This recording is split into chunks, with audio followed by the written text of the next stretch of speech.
Hey, it's AJ again from Keyrenter, your favorite property management guy, talking again on this week's podcast of Keys to Utah Rentals. So today we're going to talk about something that we're getting a lot of insight, or I should actually just say questions on, and that is what do they need to know about property management in 2026? And it's a great topic because, things are changing in the market, prices are up, prices are flat with rents. There's a lot of talk about the interest rates, obviously, and those are not changing very much anytime soon. So what we do with every property that we manage is when we first bring on a new landlord, we're going to send them out a handbook, which is Landlord's Handbook, and it's dated for 2026. So let me just read you a few things from that handbook. And we'll go over a couple. We'll keep it high level. We're not going to go into some long, diatribe or some long discussion here. But the biggest thing that we find with our landlords, what really helps set, landlords that are doing okay versus exceptional landlords apart, is they treat their property like a business. Meaning you run it like a P&L, you run it like, you're constantly making sure you're following up. You're working with us as a property manager, as your partner, and not just a vendor. And you're doing all the things you would do for a regular business for your rental.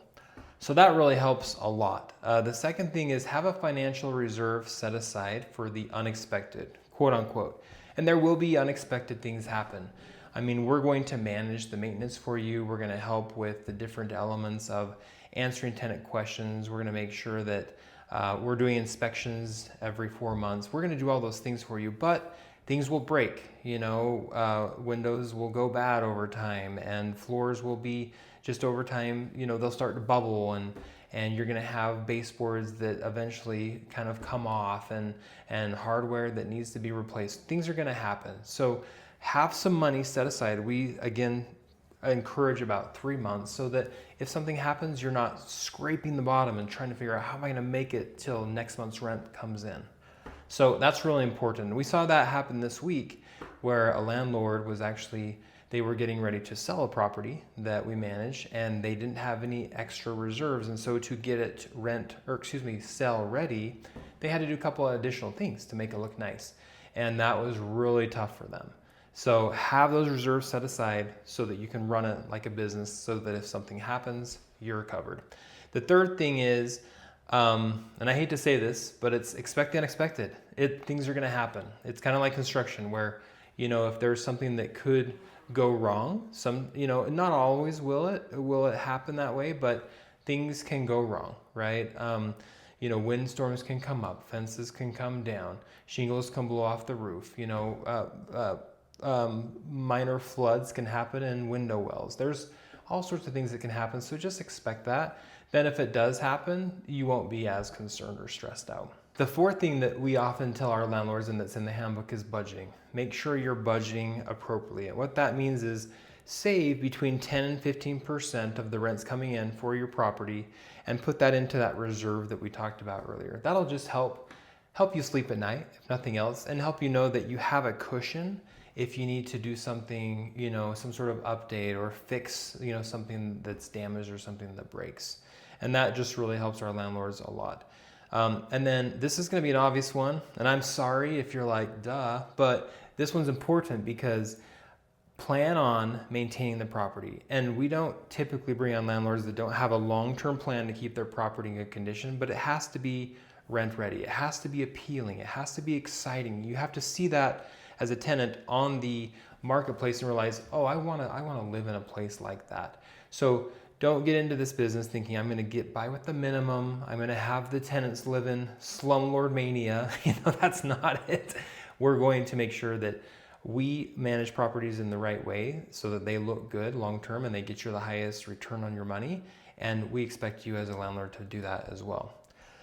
We always say pay the mortgage a month ahead of collecting rent. So the best scenario is rent comes in for May, but when that rent comes in, you're actually paying for June. So pay that month ahead so that you're never behind and you never get behind on your mortgages. It's just a smart thing to do.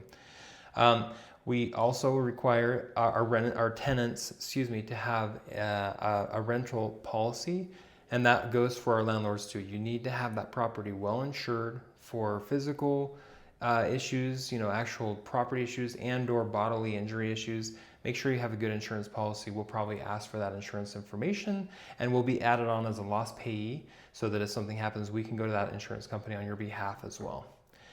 Keep the landscaping simple, meaning you don't want beautiful flower beds, you don't want massive bushes that you have to trim every time. Just keep it lawn, maybe a couple of trees, that's it. The simpler the better, and it'll look nicer because there's less to maintain.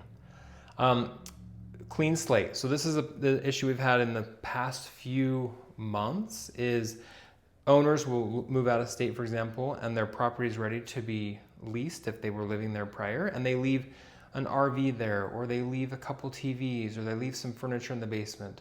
Don't do that. Take everything with you, completely clear out the property so there's no questions later as to whose stuff was what, and they can't use a certain place because it already has your stuff. We don't want to do that. Just completely clear out the property, make sure it's empty 100%. And then an important one is disconnect from the property emotionally. It may have been your grandma's house, or it may be a house you're going to come back and retire in. Disconnect from it emotionally because it is now, again, run it like a business. It is an investment property. There are things that are going to happen. It's not going to be perfect when you come back and take possession of it again, but make sure that you're detached from it emotionally so that when things go different than you expected, you're not you're flying off the handle at any little thing. That's important. Allow us as your property manager to do our job. We're going to do a good job for you. We're going to make sure that we're managing it for you. We're going to give you recommendations that may not always be 100% in line with what you're thinking, but we've been doing this for a long time. Trust us. We're doing it in your best interest. Let us do our job. And then focus on results, not details. It's easy to go through and track all the details for the property and all the little small things with curb appeal or carpet or drapes and things. We'll take care of that stuff. You just work on focusing on the results, not necessarily details. We'll handle the details. And then remember that your property is subject to fair housing rules and other laws, meaning if you have someone that you really want to get in there, but they're not the first in line for the application, they're probably not going to get it if the other folks, if they are able to qualify sooner. We have to follow certain fair housing standards and laws, other laws that pertain to fairness, and we're going to follow those so that we can keep you out of legal trouble. So those are the 13 things that we help our landlords understand on a bigger basis, on a broader basis.